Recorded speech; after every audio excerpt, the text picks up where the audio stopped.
You want to know the secret about why some designs work in comic books but they don't work in other media? Well, sit right back and you'll hear a tale of a faithful comic book artist of 33 years. That's me, Mike S. Miller. I've been drawing comics since 1992 for Marvel, DC, and all those companies that you're familiar with. And right now I'm doing a lot of stuff over on Whatnot, doing my live stream drawing. If you want to watch me draw this kind of stuff in real time, ask me questions, all that stuff, then follow the Whatnot link in the description and you can check me out over there. Today I'm drawing Angela on a Spawn cover. This is the Angela that was moved over to Marvel Comics from the Spawn universe after, Neil Gaiman and Todd McFarlane had their little tete-a-tete about this particular character. And one of the things that happened when they moved Angela over to Spawn is she got a redesign, and her redesign got a lot more simple and a lot easier to understand and to replicate. I don't know if you guys remember the Angela design during the Spawn series, but it was let's just say it was detailed and inconsistent. And, sometimes it doesn't really matter. Sometimes people don't care about consistency in costume design. But if you're going to be drawing a character over and over and over again, you do want it to be,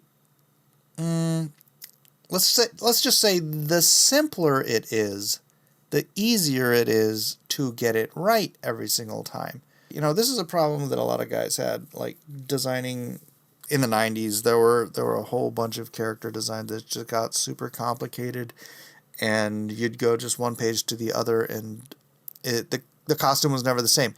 The artists weren't referencing from a singular source. They were like making it up as they went along, and then trying to remember, oh gosh, did he have 3 things on his arm, or did he have 2, or did he have how?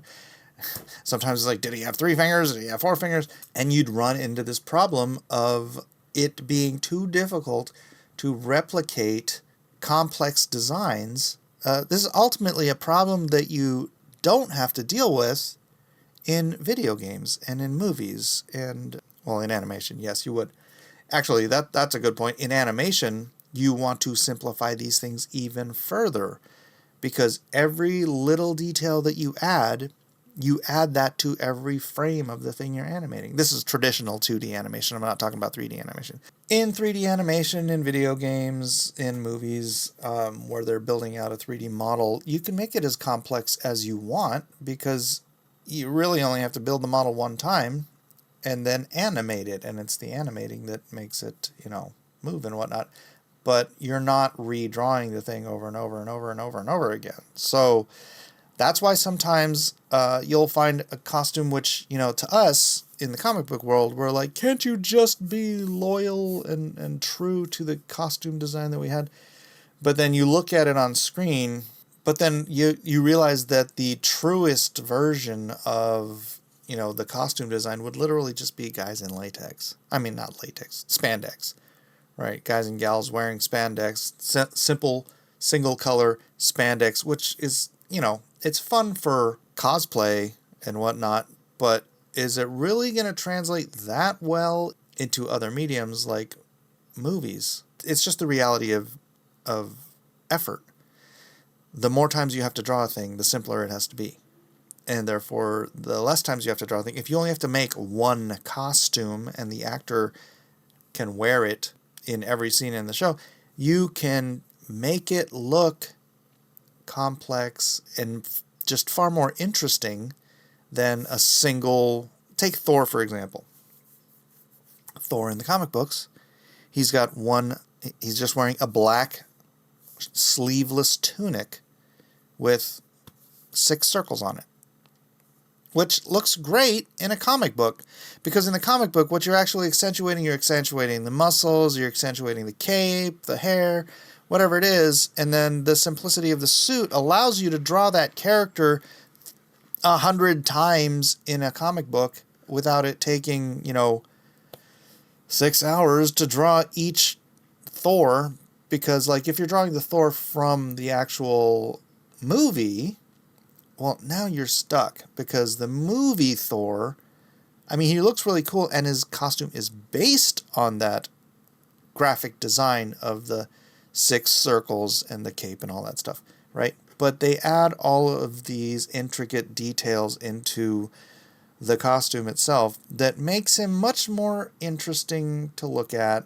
Or even something as simple as Superman's costume, where rather than just the very simple, I mean, I grant you Christopher Reeves looked great in just the standard spandex costume, but like when they go to update it, they give it texture or they give it design work. So I grant you sometimes there are characters and costumes in places where, you know, that very simple costume design does work even in film. However, I don't know, maybe it's just the modern audience. It's like, man, Superman was 1978 and we got away with like man in spandex. But really, it just nowadays, in the modern times, in the modern audience, look, we've just gotten used to designs that are more appealing to the eye than just that. However, can you translate that back into comic books?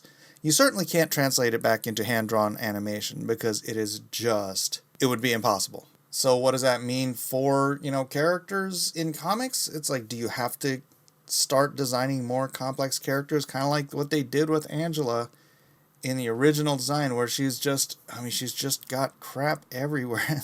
It was a character very much of the 80s, right? And I think it's funny that when they do the redesign, they really did just sort of break it down to a few core elements and then simplify the whole thing, which it hits this balance of, yes, it's still got kind of the feel. I don't know, it's kind of like going backwards from doing the Thor, which is the basic Thor, to the complex Thor for the movies, right? It's more or less, because this was comic book to comic book, but it's still the same sort of idea. It's like if you create a character in the movies and there's super crazy complex design, you can't just do that in the comics. You know, I kind of did this in Injustice, where they had these super crazy complex designs for all the characters in the game, and I'm like, I'm not going to draw that. So I took the Superman design in the game where he's literally wearing armor, and I'm like, well, that's just dumb. Superman shouldn't be wearing armor because he's freaking Superman. So I just gave him the important elements from the character design in Injustice, but I stuck him back in spandex because I was going from complex game design back to comic book design, and the comic book design didn't need all of that crazy armor stuff on there. So I just did, you know, the more puffed out Superman logo, and then I just put him in spandex, and I drew Superman the way you draw heroes in comic books. And really, it's like, look, people draw comic books because they want to see muscular men and sexy ladies, and that's kind of the way it's always been. And I know that people have been trying to get away from that lately, and I don't understand why, because it is just, look, you want to have aspirational characters. You don't aspire to be a fat slob, so don't make your characters fat slobs. You aspire to be heroic and sexy and attractive and aspirational. That's really the word you're looking for, is aspirational. And in comics, you have to draw these characters over and over and over again. So you want to have a level of complexity so that the character is interesting. You don't want to make your character boring looking, unless that's the idea of the character. For some reason, he's just a big blob. But like, even look at Deadpool. It's like Deadpool's costume, it is basically a bodysuit with a geometric shape on it. They took the geometric shapes in the movies and they translated those into design elements, you know, that sort of layered on top of each other, where you integrate weapons and you integrate padding and you kind of do all this. And it's cool. It works both ways. It works that way in the movie and you're like, damn, that is spot on Deadpool. And then it works in the comics when you go back to just the latex or not the latex, I keep saying latex. You go back to the spandex because in comics, we're drawing muscular figures. We're not drawing people wearing a bunch of material that covers up their muscularity, but still looks cool on film. Because, you know, basically what we're doing in comics books is we're spray painting the character. You ever seen those primarily women out there wearing body paint instead of like spandex? That's essentially what we do in comics. I know it sounds weird, but it essentially is. We're basically drawing just the human figure, and we're putting colors on it. We're putting different shades on it. And then we're adding utility to that. But take, for example, it's funny doing this with Angela, because ultimately, like, every place we see the figure on her, it's just her flesh. But even like her metallic arms, her whatever metal arm things, that is painted right onto the flesh. It is the geometry and the shape of her flesh. It is just painted silver, basically. So it's not even robotic per se. It's just that. And you see that with most comic book characters. And you see it with, Catwoman or Batman or whoever. You're seeing, and that's what people like to see, and that's what people want to see. But it doesn't translate into other mediums. I mean, it might translate into like a video game if you just went full bore. Like, actually, you know what? I think the Arkham Unhinged video games did that fairly well, didn't they? Maybe not. Maybe I'm just thinking about the art of the Arkham Unhinged games. What works in comics, what works in animation, what works in movies, what works in 3D animation, what works in video games, they're all very unique circumstances. And so you have to find a way to balance out the complexities, the details, the simplicity, the form. You don't want to get so far away from what is the recognizable graphic design and silhouette of the character when you transition to another medium. The character just has to be recognizable. It doesn't have to be a carbon copy from one medium to the other. I mean, even just comic books to animation, if you pay attention, you see things get simplified. You know why, like, Mickey Mouse and Donald Duck and all those characters, you know why they only have 3 fingers? Because 4 fingers is more animation. It's more drawing, it's more detail. But it looks fine, and it works. And again, it's just, look, comic books, as much as I love comic books, it is a production art form. You have schedules, you have deadlines, you have multiple issues, you have multiple times you have to draw each character on each page, every issue, every page, and you have to meet monthly deadlines. And I know a lot of people out there don't meet their monthly deadlines. And, perhaps the greatest artists aren't out there meeting monthly deadlines, but you can't run a business like that.